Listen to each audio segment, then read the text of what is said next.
ତାହେଲେ ମୋ ନାଁ ଶ୍ରୀ ହରମୋହନ माझी କ'ଣ ଅଛନ୍ତି? ମୁଁ ଏ ସ୍କୁଲର ସଭାପତି ଆଜ୍ଞା। କ'ଣ ସମସ୍ୟା ଆପଣଙ୍କ ସ୍କୁଲର ଆଜି ସାମ୍ବାଦିକ ସମ୍ମିଳନୀ କରିବାର ମୁଖ୍ୟ ଉଦ୍ଦେଶ୍ୟ କ'ଣ? ସାମ୍ବାଦିକ ସମ୍ମିଳନୀ କରିବାର ମୁଖ୍ୟ ଉଦ୍ଦେଶ୍ୟ ହେଲା 1902 ମସିହାରୁ ଆମର ଏ ସ୍କୁଲ ପୁରୁଣା ସ୍କୁଲ ଏ ସ୍କୁଲ ଅଦ୍ୟାବଧି ଠିକ୍ ରକମ ଚାଲୁଛି। ସରକାର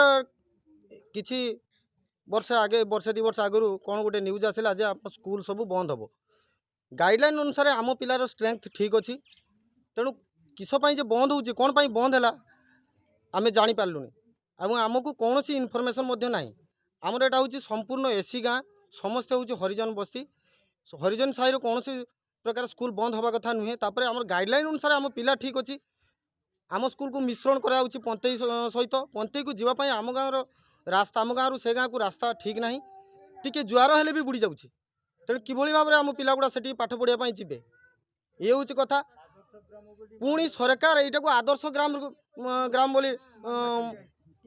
मान्यता देते आदर्श ग्राम स्कूल रही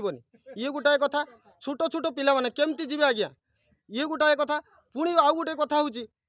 2019 मसीह ए पिला खाद्य सुरक्षा आईन एक्ट अनुसार ए पिला कौन किसी मिलनी 2019 ठार पर्यंत आम प्रत्येक थर स्कूल शिक्षक बी ऑफिस रु सीआरसी सार बीओ सार को बारंबार कहवा सत्वे भी से विषय कौन पदक्षेप नहीं ना